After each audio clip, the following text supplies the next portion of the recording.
अतिशय वाईट परिस्थितीत राहत आहेत. कोणाकडे जाऊन बोलणार ते? म्हणजे त्यांच्या पिढ्यानपिढ्या गेलं 30 वर्ष म्हणजे कशाला म्हणतात? तुम्हाला करायचंच नाहीये. लोकांना दाखवण्यासाठी महाराष्ट्राचा नेता बनायचं आणि मग मुंबईच्या सीएस आणि इकड तिकडच्या गप्पा गोष्टी करायच्या. आमदार म्हणजे मोठी गोष्ट असते. तुम्हाला निवडून दिलेलं आहे. अडचण आत्ता आहे ना, ज्या पगडीच्या बिल्डिंग आहेत ना, मुंबईमध्ये लाखो लोक पगडी किंवा सेस इमारतींमध्ये राहतात, चाळींमध्ये राहतात आणि 79A 79B हे सगळे आपण तरतुदी करून जेव्हा ह्यांचा पुनर्विकास सुरू झाला होता तेवढ्यात कोणीतरी कोर्टात जाऊन कॉम्पिटंट अथॉरिटी नेमकी कोण आहे ह्याच्यावरनं कुठेतरी आता तिढा निर्माण केलेला आहे. लाखो लोकांचा पुनर्विकास थांबलेला आहे आणि पुनर्विकास एवढ्यासाठीच थांबलेला आहे कारण एखादी लँडलॉर्डची लॉबी ह्याच्यात हस्तक्षेप करत आहे.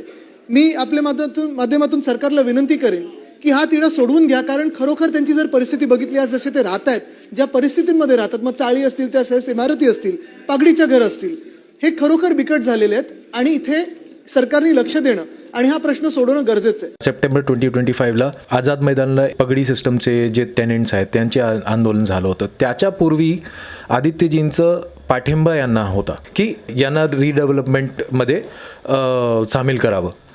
याच्याबद्दल ॲक्शन का होत नाही आहे? कसं आहे, काल आदित्यजीने अजून एक मुद्दा घेतला, काहीतरी पगडीचे आणि लँडलॉर्डचे विषय आहे. त्याच्याबद्दल काही लँडलॉर्डची लॉबी आहे, ती हस्तक्षेप करते आणि स्टे लावते कुठल्याही रिडेव्हलपमेंटवर. त्या चाळींना काहीतरी अडचणी येतात वगैरे असं तसं. बरोबर आहे, म्हणजे हा मुद्दा त्यांचा चांगला होता की असं व्हायला नाही पाहिजे. कुठलीही बिल्डिंग अडकली की चाळींना जो राहणारा तो माणूसच आहे ना शेवटीला. मग ते कोणाच्या हस्तक्षेपाने जर ती बंद होते तर शेवटीला ते चुकीचं काम आहे. हा विषय चांगला होता. पण मला त्यांना हे विचारायचं आहे की जर तुम्ही मुंबई आणि महाराष्ट्राबद्दल चर्चा करताय तर तुमच्या पण मतदारसंघात प्रेमनगर आणि सिद्धार्थनगर एक झोपडपट्टी आहे ज्याचा LOI जो बिल्डर अपॉइंट झाला 30 वर्षापूर्वी एक बिल्डर अपॉइंट झाला होता आणि त्याने SRAकडे परमिशन घेतली होती आणि SRAकडनं परमिशन घेऊन एक स्ट्रक्चरही बांधलेलं आहे या सिद्धार्थनगर आणि प्रेमनगरच्या एरियामध्ये. आणि माहीत नाही त्यावेळेस असं कसं काही रिडेव्हलपमेंट झालं 30 वर्षापूर्वी. एवढे टेक्निकल ठीक नसतील असं वाटतंय मला, पण त्यावेळेस पण नगरसेवक त्यांचेच, महापौर त्यांचेच, ह्या सगळ्या गोष्टी होत्या. पण तरी पण झाल्या, ठीक आहे.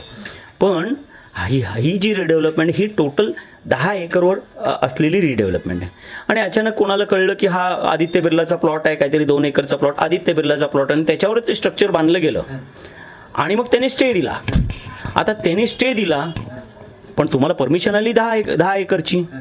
जर तुम्ही हा मुद्दा आदित्यजी हा मुद्दा लँडलॉर्ड आणि सेस बिल्डिंगचा जर विधानसभेत मांडतात तर हा मुद्दा तुम्ही एवढे वर्ष का नाही मांडला? मग तुम्ही SRA कोणाची, महानगरपालिका, SRA, महाराष्ट्र गव्हर्नमेंट, ह्या सगळ्या गोष्टी आहेत.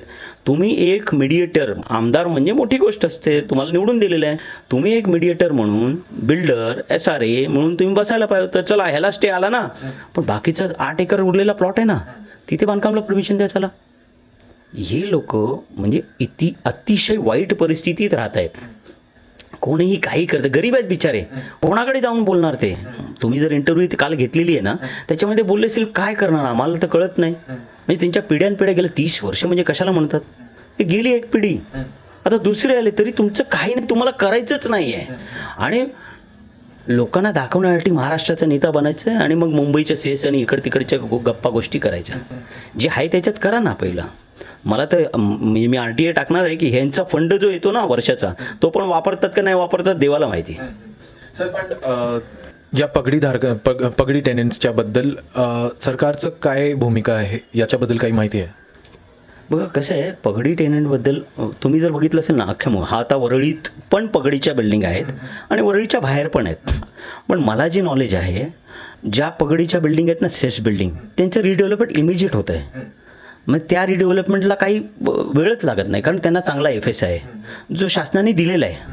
अडचण आत्ता आहे ना, ही सोसायटी रिडेव्हलपमेंटला येते आणि त्याचा FSI कमी आहे. खरं तर तुम्ही चर्चा सोसायटी रिडेव्हलपमेंटवर करायला पाहिजे, कारण तुम्हाला 3चा FSI, पगडी सेस बिल्डिंगला 3चा FSI आहे. कुठलाही बिल्डर येतो आणि ती बिल्डिंग बांधतो, पण ह्याला 1.33 ऑलरेडी यूज झालेला आहे सोसायटी रिडेव्हलपमेंटला आणि त्याला FSI पण कमी आहे 2.4 वगैरे. तर त्याच्यातनं तो 1.33 मायनस करायचा. ही कशी रिडेव्हलपमेंट होणार? तुम्ही चर्चा त्याच्यावर करायला पाहिजे. कारण तुमच्या मतदारसंघात तुम्ही वरळीचे जर आमदार असाल तर तुमच्या मतदारसंघात सेस बिल्डिंग आहेत ना, ते आणि सोसायटी पण आहेत, सोसायटी रिडेव्हलपमेंट. ते सोसायटीबद्दल तुम्ही बोलायला पाहिजे, त्याचा FSI कसा वाढेल.